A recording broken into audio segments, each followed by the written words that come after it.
Hello students, आज आपण paper सेकंडमधला जो 14th चॅप्टर आहे dual nature of radiation and matter आज आपण स्टार्ट करणार आहोत. क्वांटम मेकॅनिक्सचा हा एक भाग आहे. क्वांटम मेकॅनिक्स म्हणजे काय, तर आत्तापर्यंत जे काय आपण क्लासिकल मेकॅनिक्समध्ये स्टडी केलं होतं, refraction of light, ray optics, याच्यामध्ये आपण लाईटला एक वेव्ह कन्सिडर केलं होतं, इलेक्ट्रोमॅग्नेटिक वेव्ह, बरोबर आहे, किंवा इलेक्ट्रोमॅग्नेटिक रेडिएशन ही एक वेव्ह आहे, बरोबर आहे. पण त्याचं एक दुसरं रूप म्हणजे त्याचं पार्टिकल नेचर जे आहे ते आपण या चॅप्टरमध्ये कन्सिडर करणार आहोत. जसं की आपण आत्तापर्यंत पाहिलं होतं की लाईट ही एका वेव्हच्या फॉर्ममध्ये किंवा वेव्ह फ्रंटच्या फॉर्ममध्ये ट्रॅव्हल होते, बरोबर आहे.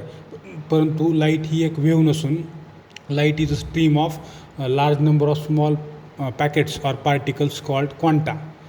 काय म्हणलं मी, लाईट रेडिएशन जे आहेत ते लाईट रेडिएशन म्हणजे एक प्रकारची वेव्ह नाही, तर याच्यामध्ये लहान लहान टायनी पॅकेट्स आहेत. कशाचे? एनर्जीचे.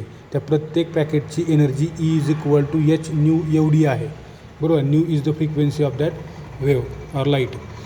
हे आपण इथून पुढे आता काय पाहणार आहोत की लाईट रेडिएशन्स जे आहेत ते एक वेव्ह नसून एक प्रकारचे काय आहेत, टायनी पार्टिकल्सची एक स्ट्रीम आहे, असं कन्सिडर करून आपण हा पुढचा स्टडी करणार आहोत, बरोबर आहे. तर याच्यामध्ये सुरुवातीला आपल्याला पाहायचे photo electric effect. Photo electric effect हा एक फेमस एक्सपेरिमेंट आहे जो प्रूव्ह करतो की लाईट रेडिएशन्स हे वेव्ज नसून एक काय आहेत, लाईट रेडिएशन म्हणजे नंबर ऑफ पार्टिकलची एक स्ट्रीम आहे, ते याच्यामध्ये प्रूव्ह होते. बघा आता याच्यामध्ये सर्वात पहिल्यांदा येतो मॅक्स प्लँक. मॅक्स प्लँकनं ही आयडिया एक्सप्लेन केली होती किंवा सर्वात पहिल्यांदा सांगितली होती क्वांटायझेशन ऑफ एनर्जी. याचा अर्थ लाईट रेडिएशनमध्ये असणारी जी एनर्जी आहे ती लहान लहान पॅकेट्समध्ये आहे, किंवा क्वांटा म्हणजे काय, टायनी पॅकेट त्याला म्हणतो आपण क्वांटा, किंवा टायनी पार्टिकल त्याला म्हणतो आपण क्वांटा. त्यानं जी थिअरी किंवा त्यानं जे मॉडेल प्रपोज केलं होतं त्या मॉडेलमध्ये त्यानं काय सांगितलं होतं, energy is emitted in packets and at higher frequencies. Energy म्हणजे याचा अर्थ सोलार रेडिएशन किंवा सूर्यापासून येणारे जे किरणं आहेत ते कसली आहेत, एक प्रकारची एनर्जीच आहे, बरोबर आहे. ती कशाच्या फॉर्ममध्ये इमिट होते, तर टायनी पॅकेट्सच्या फॉर्ममध्ये इमिट होते आणि त्यांची फ्रिक्वेन्सी कशी आहे, हायर आहे, बरोबर आहे. हे कोण सांगितलं होतं, प्लँकनं. परत त्याने काय सांगितलं, Planck assumed that atoms behave like a tiny oscillators that emit electromagnetic radiation only in a discrete packets and each packet have energy E=h nu. मी जे तुम्हाला आता सांगितलं की प्लँक या सायंटिस्टनं सांगितलं की सूर्यापासून येणारी जी एनर्जी किंवा कुठलेही लाईट रेडिएशन्स, हे लाईट रेडिएशन एका टायनी पॅकेट्सच्या फॉर्ममध्ये आपल्यापर्यंत येतात आणि त्यांची फ्रिक्वेन्सी कशी आहे, हायर फ्रिक्वेन्सी आहे, आणि त्या प्रत्येक पॅकेटची एनर्जी ही किती आहे, E=h न्यू आहे, बरोबर आहे. न्यू ही काय आहे, फ्रिक्वेन्सी आहे, बरोबर आहे. आता बघा याच्यामध्ये पहिला पॉईंट जो आहे तो आपल्याला फोटो इलेक्ट्रिक इफेक्ट. आता बघा फोटो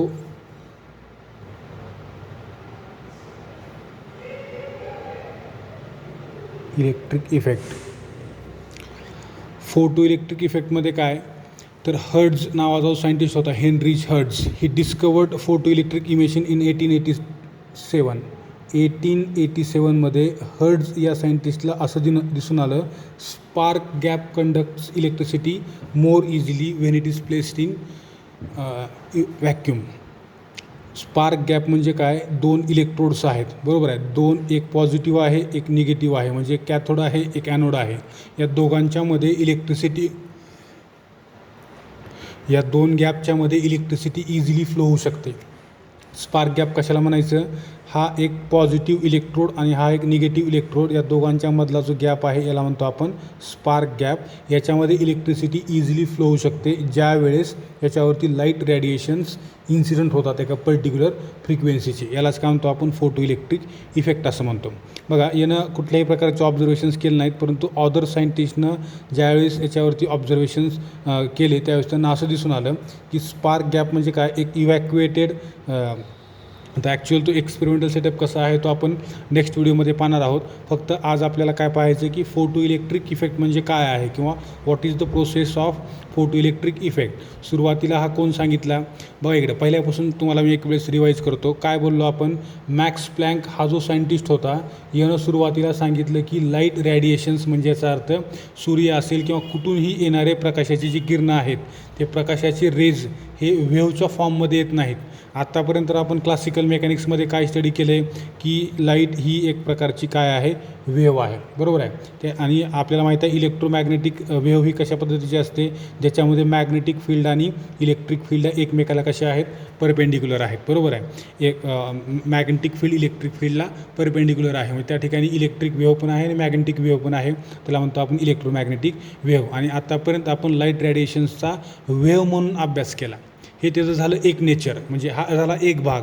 परंतु लाईट वेव्ज म्हणजे या किंवा लाईट रेडिएशन्स हे वेव्ज नसून त्यांना पार्टिकल नेचर आहे. म्हणजे याचा अर्थ लाईट ज्यावेळेस ट्रॅव्हल करते त्यावेळेस ती स्वतःसोबत लहान लहान टायनी पॅकेट्स घेऊन ट्रॅव्हल करते आणि त्याच पॅकेटला क्वांटा असं म्हणतो आपण. त्याच्यावरून या ठिकाणी आता इथून पुढे म्हणजे क्वांटम मेकॅनिक्स स्टार्ट होते आणि क्वांटम मेकॅनिक्सनं क्लासिकल मेकॅनिक्सला चॅलेंज केलं. त्याचे जे काय अजम्पशन्स थिअरीज जेवढं काही होतं त्याच्यामध्ये इन्वॉल्ड नॉलेज, त्या सर्व नॉलेजला क्वांटम मेकॅनिक्सनं चॅलेंज केलं. थोडक्यात खोटं ठरवलं असं म्हणता येणार नाही, परंतु त्याला आपल्याला त्या लाईट रेडिएशनची थोडक्यात दोन रूप पाहायला मिळाले. एक आपण पाहिला वेव्ह फॉर्म म्हणजे वेव्ह नेचर. आता दुसरं नेचर जे आहे ते पार्टिकल नेचर आहे. पार्टिकल म्हणजे काय, हे टायनी पॅकेट्स म्हणजे काय, टायनी पार्टिकल्स आहेत, त्यांनाच क्वांटा असं म्हणतो आपण, किंवा त्यांनाच आपण फोटॉन असं म्हणतो. म्हणजे याचा अर्थ लाईट रेडिएशन्स हे फोटॉनच्या फॉर्ममध्ये ट्रॅव्हल होतात किंवा नंबर ऑफ फोटॉन्सची स्ट्रीम म्हणजे काय आहेत, लाईट रेडिएशन्स आहेत, असं मॅक्स प्लँकनं त्याच्या एका मॉडेलमध्ये सांगितलं.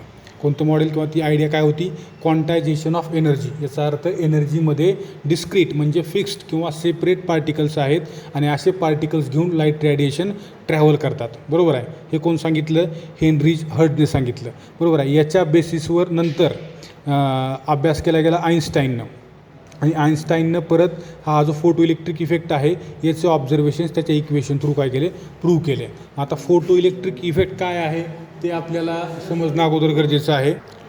फोटो इलेक्ट्रिक इफेक्ट हा सर्वात पहिल्यांदा कुणाला दिसून आला तर हेनरी हर्ट्झला हा ऑब्झर्व झाला.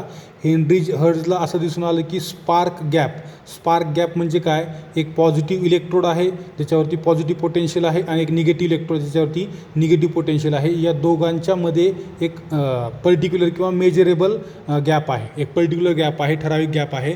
या गॅपमध्ये जर समजा ॲनोडवरती म्हणजे याचा अर्थ पॉझिटिव्ह इलेक्ट्रोडवर ज्यावेळेस लाईट रेडिएशन्स इन्सिडेंट होतील त्यावेळेस या एक्सटर्नल सर्किटमध्ये इलेक्ट्रिक करंट फ्लो झालेला त्यांना पाहायला मिळाला. ह्या दोन इलेक्ट्रोडला जे एक्सटर्नल सर्किट कनेक्ट आहे, बरोबर आहे, हे दोन जे इलेक्ट्रोड्स आहेत या दोन इलेक्ट्रोडला जे एक्सटर्नल सर्किट आहे या एक्सटर्नल सर्किटमध्ये त्यांना इलेक्ट्रिक करंट पाहायला मिळाला.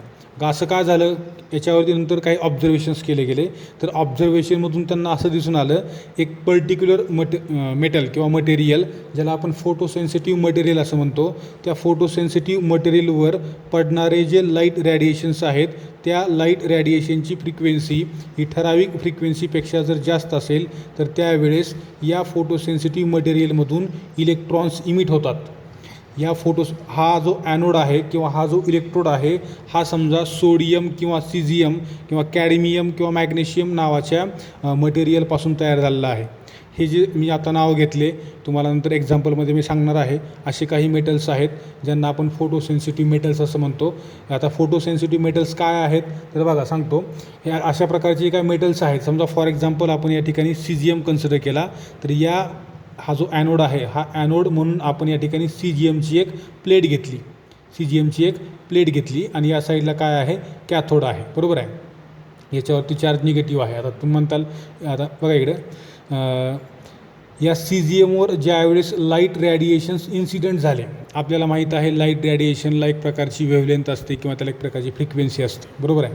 मग या ठिकाणी पडणारे जे लाईट रेडिएशन्स आहेत ते अल्ट्राव्हायोलेट रेडिएशन्स असतील तर अल्ट्राव्हायोलेट रेडिएशन म्हणजे काय, ज्यांची फ्रिक्वेन्सी कशी असते, हायर असते, बरोबर आहे. अतिनील किरण ज्याला म्हणतो आपण, ज्याची फ्रिक्वेन्सी जास्त असते.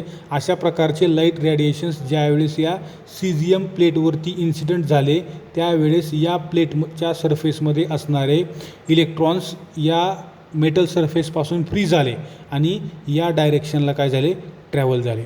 कुठं, इकडल्या म्हणजे थोडक्यात दुसऱ्या इलेक्ट्रोडकडं किंवा कॅथोडकडं ते काय झाले, ट्रॅव्हल झाले. आता ॲक्च्युअल तुम्ही म्हणताल की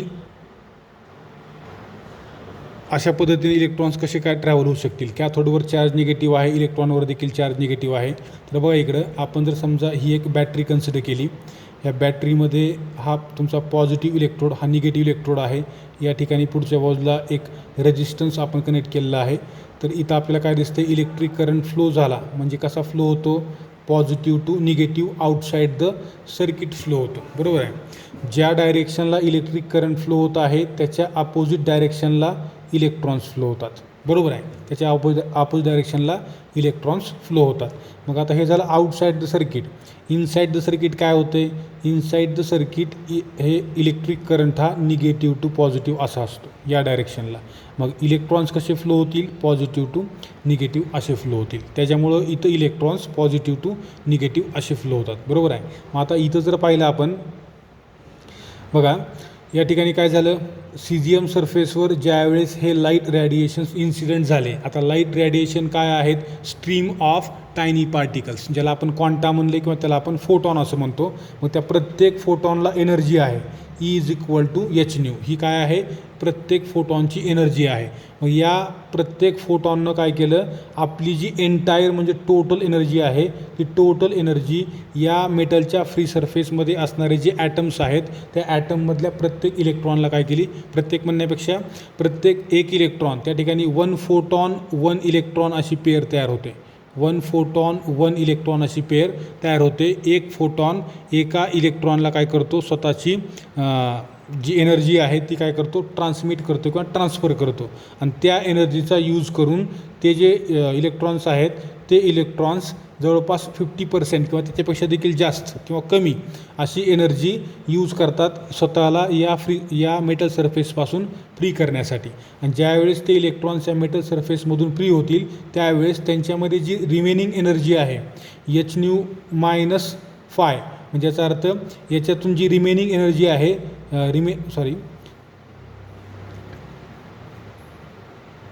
H nu is equal to phi, ही काय आहे, फोटो इलेक्ट्रिक वर्क फंक्शन आहे जे आपल्याला नेक्स्ट पॉईंटमध्ये पाहायचं आहे. हे काय सांगते आपल्याला, तर minimum amount of energy required for electron to free itself from that photosensitive material and remaining energy is appeared as a kinetic energy. म्हणजे एवढी एनर्जी एच न्यू पैकी एवढी एनर्जी त्या इलेक्ट्रॉननं यूज केली. कशासाठी, तर स्वतःला त्या सरफेसपासून फ्री करण्यासाठी.